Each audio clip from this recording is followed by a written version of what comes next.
city and in the territory on West, there's just one way to handle the killers and the spoilers, and that's with a U.S. Marshal and the smell of Gunsmoke.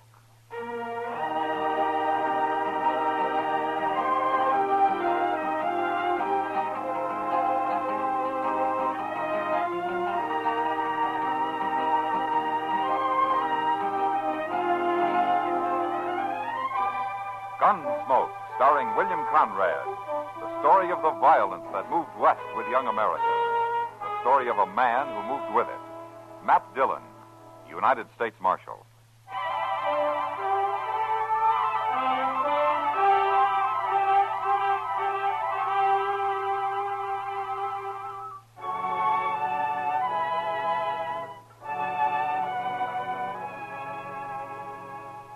The people of Dodge City will argue their heads off on most any subject you bring up. But one thing they all agree on is the climate. They don't like it. In the fall, it's too windy and dry, and in the spring, they cuss the mud. And all through the winter, they say it's too cold and business is bad because the trails are closed. And now summer comes along, and they figure it's too hot and dusty. The town's overcrowded with trail drivers, and the flies are so bad they carry you off alive. Of course, they just talk. They don't really do anything about it. Except Chester. Sometimes Chester turns into a man of action. Chester, what are you...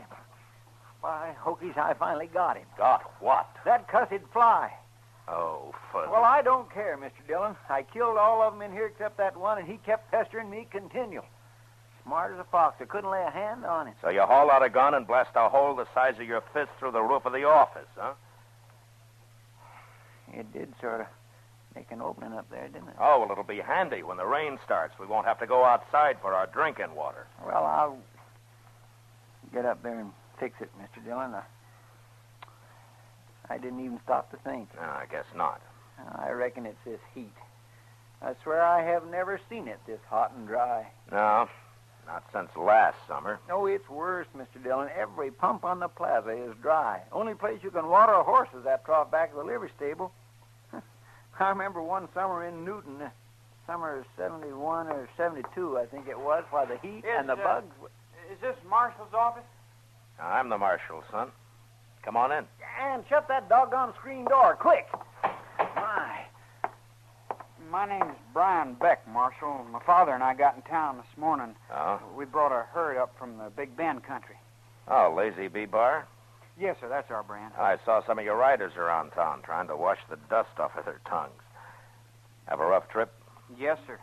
Half the water holes are dry, fences across the trail in North Texas, but that's not what I came in about.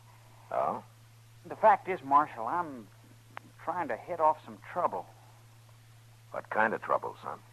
Well, you see, the colonel, my father, is a fine old man, but sometimes he just doesn't get along with people too well. Colonel? U.S. Cavalry, 25 years, retired. Oh. You see, that's the trouble, sir. He tries to treat the cowboys like an army command. They don't like that.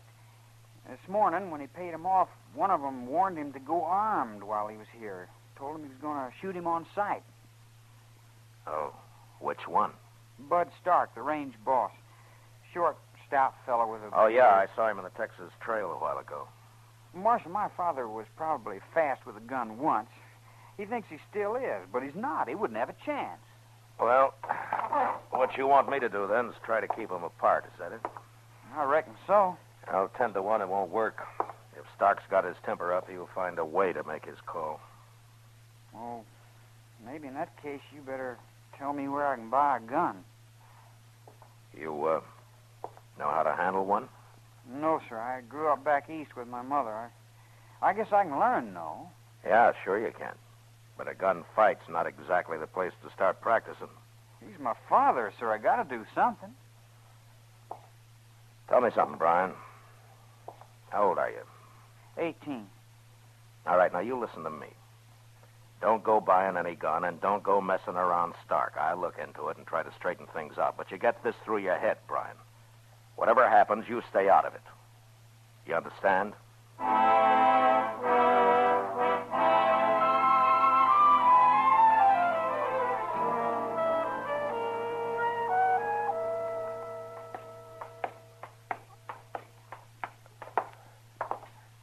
first room at the head of the stairs, the clerk said.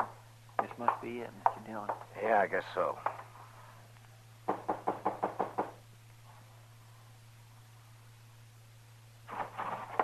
Reach. Don't move now.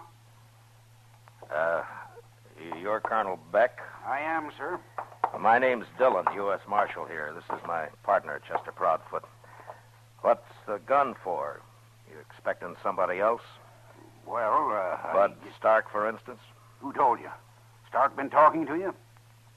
How long are you going to be in town, Colonel? 3 or 4 days, maybe a week. Long enough to sell my herd and long enough to call that mouthy little foreman's bluff. Well, why don't you just limit it to selling the herd? I think you've been misinformed, Marshal. This man threatened me. I'm only aiming to protect myself. Well, suppose you leave the protection to me. By thunder, it was Brian. That's who told you. It's just like that sniveling whelp to go whining to the law. I didn't notice any sniveling. He seemed like a pretty decent kid to me. A milksop, Mr. Dillon, raised by a woman. Never had a boot in a stirrup before a year ago. Well, he's never had a gun in his hand. Well, he's trying to get one in it now. He asked me where he could buy one. Stark. He's planning to go up against Stark. He was. He kind of figured he was protecting you. Why, the lily-fingered young cub. Why, I'll... You'll what? Have him court-martialed, shot at sunrise? He's your son, Colonel. He's not some soldier in a cavalry troop. Neither is Stark nor the rest of your men. I'm not obliged to listen to this kind of talk, Marshal. And if you go out gunning for Stark, and if you're lucky enough to live through it, I'll jail you and you'll stand trial. Now, you just sell your cattle and stay clear of Stark. Come on, Chester, let's go.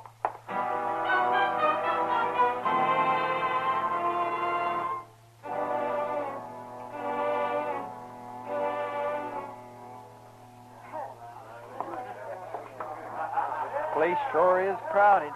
Hot, too. Last January, you were looking forward to this, Chester. Oh, I must have been loco. See him anywheres, Mr. Dillon? No, he was over there at the end of the bar earlier. Hiya, Matt. Chester. Well, hello, Miss Kitty. Kitty, how do you do it? Chester's starting to melt and run down in his boots, and here you are looking as fresh and cool as the 12th of April. It's a trick, Matt. I just stopped worrying and cut out all serious thinking from the end of May until the snow starts to fly. You ought to try it, Chester. Oh, I'm sure ready to try something, Miss Kitty. How about a pitcher of beer? No thanks, Kitty. I'm looking for the range boss of this Lazy Bee bar outfit.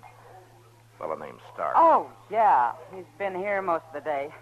Getting set to howl, I think. Well, that's what I want to see him about. Well, he's over there in the alcove at one of the draw tables. And you know who's sitting in the game with him? Cottonmouth. Cottonmouth. That crooked little tin horn. Yeah. Silk shirt, shiny boots, fancy hat and all. He hit town this morning. Well, he'll head back out tomorrow morning. Come on, Chester. Yes, sir. I got $401 in double eagles right here in this boat check. And I figure on upping it to about $4,000 before this night's over. Anybody ain't figuring on seeing the game through might as well pull out right now. Words like that, Mr. Stark, do nothing but arouse my natural enthusiasm. I regard them as a clarion call to a battle of wits. Cut the cards. Yeah, you better cut him, Stark. Dillon. And with Cottonmouth in the game, it wouldn't be a bad idea to count him. Marshal, you are maligning a reformed man. Well, you'll have to reform in some other town, Cottonmouth. You got till tomorrow morning to get out of Dodge. And this time you stay out. No, I just don't get what you're up to, Marshal, breaking up a friendly game of cards this way. Stark, with Cottonmouth in it, it won't be friendly and it won't be a game. I'll take my chances, Marshal. All right, suit yourself. You've been warned. But before you start this friendly game, I got something to say to you. All right, say it. We'll take a little walk, if you don't mind. All right, Marshal, sure. I'll be right with you, gent. All right, okay, come on.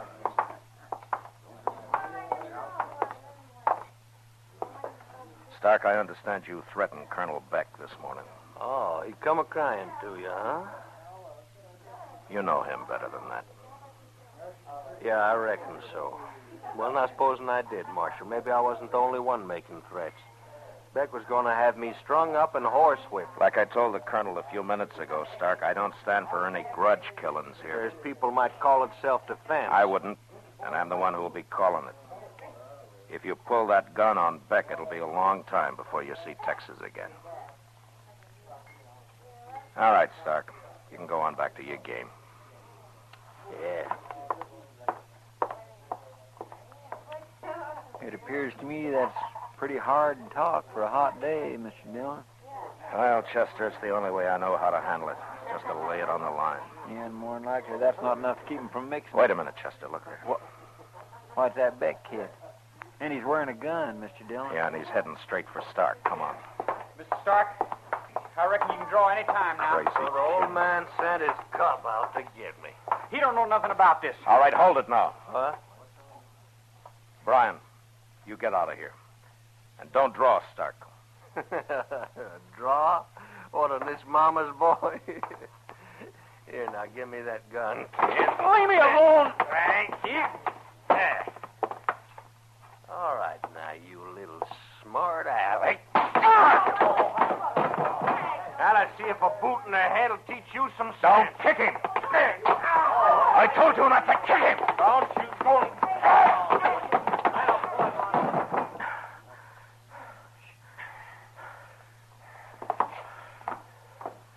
You had no reason to hit me, Marshal. That kid called me. You heard him. Forget it. Now go on back to your game.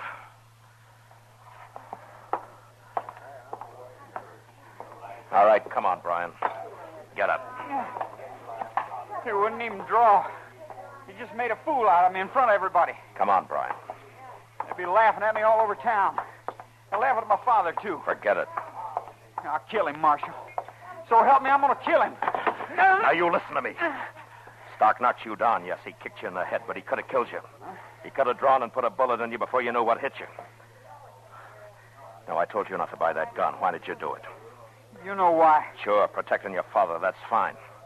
Only you saw how far you got. So I'm telling you for the last time. Now, you stay out of it and leave it to me. Now, go on back to the hotel and stay there. Do you hear me? Yes, sir. All right. Here's your gun. Now, stick it in that holster and don't pull it except to practice. You understand? Yes, sir. And just one thing more. Don't worry about anybody laughing. When a half-grown kid who's never had a gun in his hand stands up and calls a fighter like Stark, nobody's going to laugh. You got a lot of guts, Brian.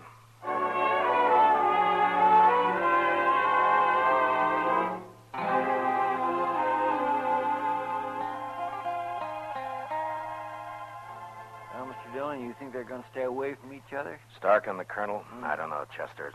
About an even chance. If it holds off for a day or two, they'll probably cool down and forget about it. Well, that kid sure was spunky this afternoon. Yeah. Well, he's dying to have the old man respect him. Yeah. Too bad Beck's so bullheaded. Matt! In here, Doc. Thought it'd be cooler with the lamp out. Well, don't bother about lighting it now. We've got a job of work between us, Matt. Well, what do you mean? Some of the boys just found a body lying by the horse trough behind the livery stable. Been shot in the back. Who? A trail driver. Name of Bud Stark.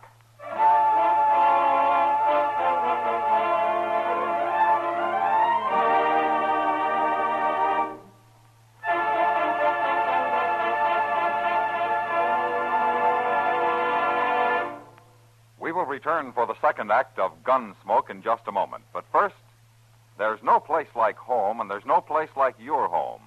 Don't destroy it with fires caused by careless smoking in bed, careless disposal of lighted cigarettes, or the use of inflammable cleaning fluid. 90% of fires are caused by carelessness that destroys lives and properties. Don't let it be your home, your life. Now, the second act of Gunsmoke.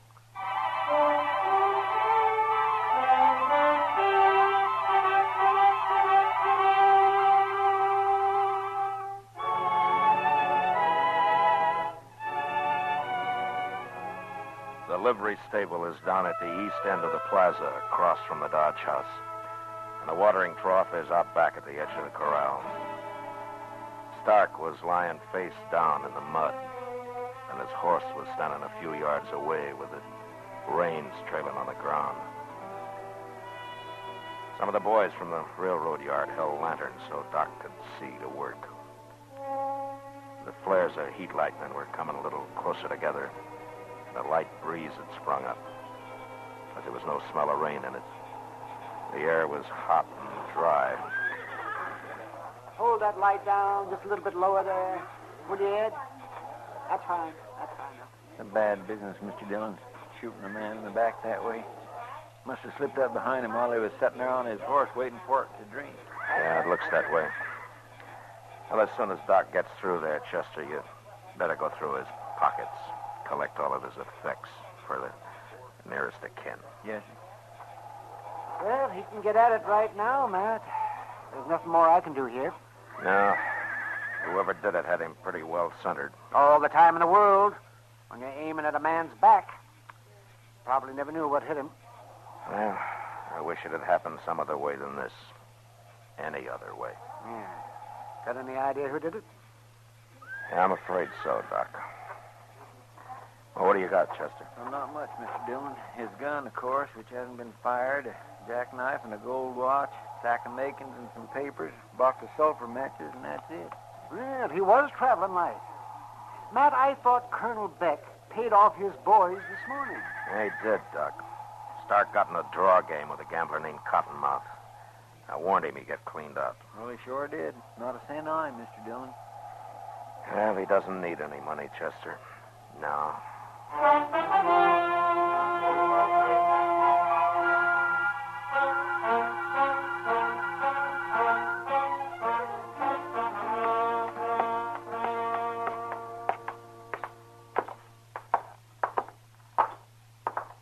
Think we'll have any trouble, Mr. Dillon? The odds are against it.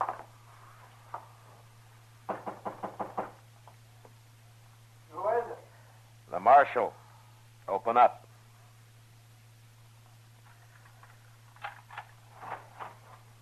Oh, I was about asleep, Mr. Dillon.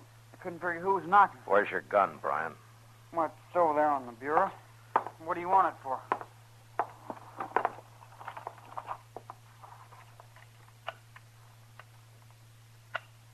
Been doing some shooting, son? Yes, sir. I was following your advice. I was over in the river bottom practicing. Drawing, mostly. Too dark to shoot at anything. I fired a couple of times, though. Pretty good shooting, Brian, to be as dark as it was. One of the shots caught him right in the center of the back. What are you talking about? Murder, son. That's what we always call it when it's in the back. Well, I haven't killed anybody. I haven't been out of this hotel since 9 o'clock. Got a witness to that? No, sir. The only one would be my father, and he's been gone somewhere all evening. But I'm telling the truth, Mr. Dillon. Well, Who was it, sir? Who got killed? Yes, who was it, Marshal? I'd like to know myself. if you've been out around the town, you must have heard it by now, Colonel. Well, I figured I'd better stay clear of things. I walked out along the railroad, watched the lightning. Who was killed? Bud Stark. Bud Stark? He was shot in the back about a half hour ago over at the watering trough behind the livery stable. Well, Brian, I guess we better be getting along. Just a minute now. What makes you think Brian had anything to do with it? The facts, Colonel. He bought himself a gun this afternoon, called Stark in the Texas Trail about 4 o'clock and got knocked down and kicked in the head. Brian, is that the truth? Yes, sir. He swore then he'd killed Stark, and about 8 hours later, Stark's found dead. Oh. It adds up, Colonel. I wish it didn't, but it's too late now to wish. That's why I told him to stay out of it. Told you both to stay out of it. Went out and bought a gun. Didn't say a word. Stood up to Bud Stark. Why, Brian? Why did you do it? Well, I figured maybe you'd think different of me, sir. I mean, if I showed you I could, well, pitch in and help when you needed it. Stand up and face things. Marshal, what would you say if I told you you're after the wrong Beck? Are you telling me? Yes. I killed Stark myself. Father. Well, I'd say you're making a nice effort, Colonel. But you should have learned to appreciate the boy sooner. It's a little late now. You're making a mistake, Marshal. Father, you're wasting your breath. The marshal's right. There's no use trying to lie. Yeah, I killed him. I'm ready any time, Mr. Dillon. All right, let's go.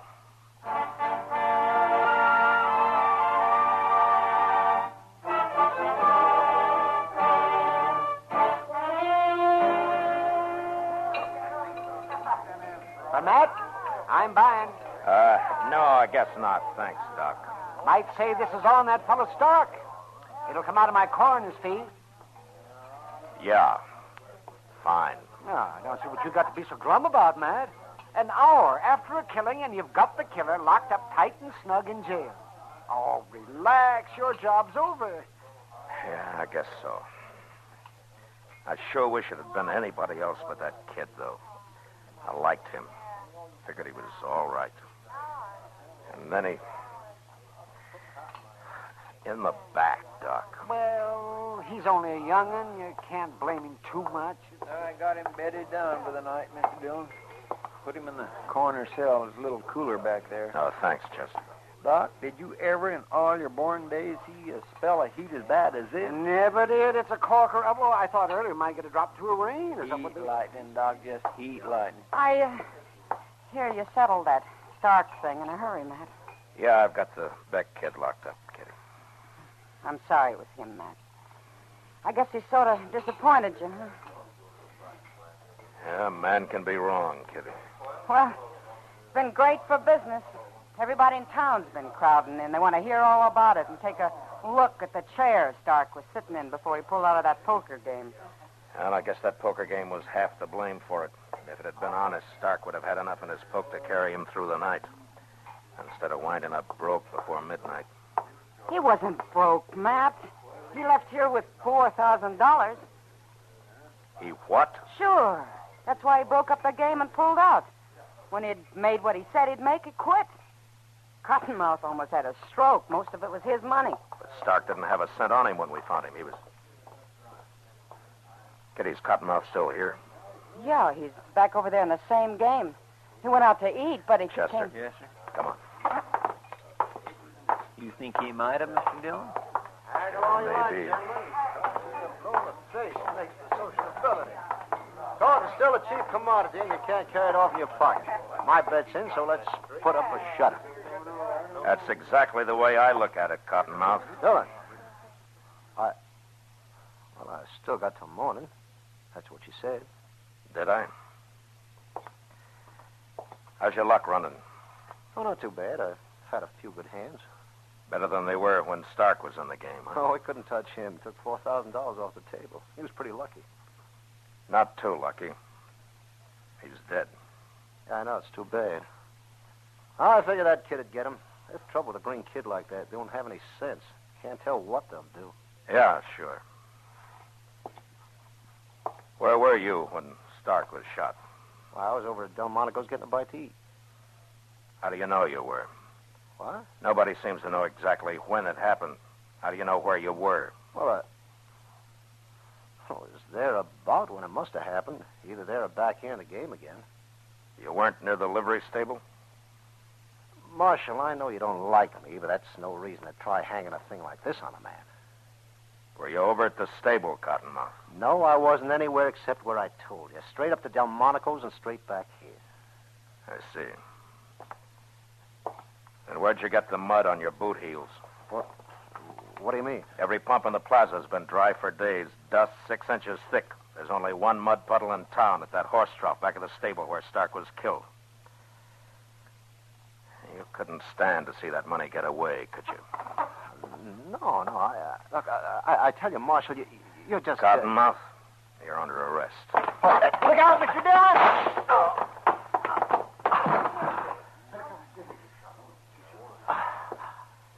You made a mistake, Cottonmouth. No, Marshal. You did. I robbed him, but I didn't kill him. I was going to. I followed him, but he was dead when I found him. What's the point of lying now? I'm not lying, Marshal. It's the truth.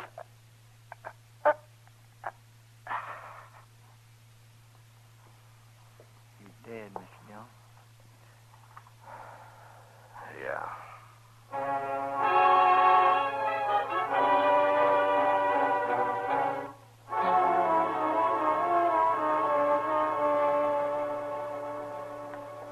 I reckon the boy will be mighty glad to get out of that cell. Yeah, and I'll be glad to let him out, Chester. He's a good boy. Trying to cover for his father and all. Yeah. He'll make out all right. When he calms down a little. Yes, sir. Wait a minute, Chester. What is it, Mr. Dillon? Listen. Say, that's coming from the back of the jail. Yeah, come on. Quiet now. There's a couple of horses tied there. Yeah, sure. For the getaway. Colonel's trying to pry him out of jail. You're going to a lot of work for nothing, Colonel. Marshal, don't shoot. I'm not going to shoot, Colonel. I couldn't let him down. Even if he did murder Bud Stark. It's all right, Colonel. Everything's all right. This is his last chance. I'm sorry, Brian. You'll have to face it out. Listen to me, Colonel. No use to lie anymore, Marshal. I saw him. What? I was out walking along the railroad like I told you. I saw Brian come up behind Stark and shoot him. Oh. I can't admire a man doing that. But he's my son.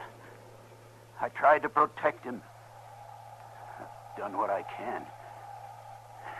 Now they'll hang him. Is this true, Colonel? He's not a bad boy. He was just trying to help me. Just trying to help me. I guess it is, Chester. Yes, sir. But what about Cottonmouth? It looks like Cottonmouth wasn't lying after all. And he got himself killed for nothing. Well, he tried to kill me. And he would have killed Stark. Too bad he didn't beat Brian to it. Yeah.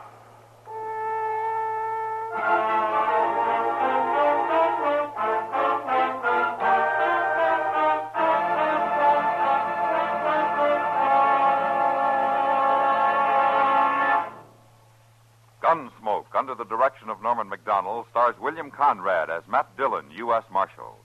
Tonight's story was written for Gunsmoke by Les Crutchfield, with music composed and conducted by Rex Corey. Featured in the cast were Lawrence Dobkin, Sam Edwards, Joe Duvall, and Lou Krugman. Parley Baer is Chester, Georgia Ellis is Kitty, and Howard McNear is Doc. Gunsmoke has been selected by the Armed Forces Radio Service to be heard by our troops overseas. Join us again next week as Matt Dillon, U.S. Marshal, fights to bring law and order out of the wild violence of the West in Gunsmoke.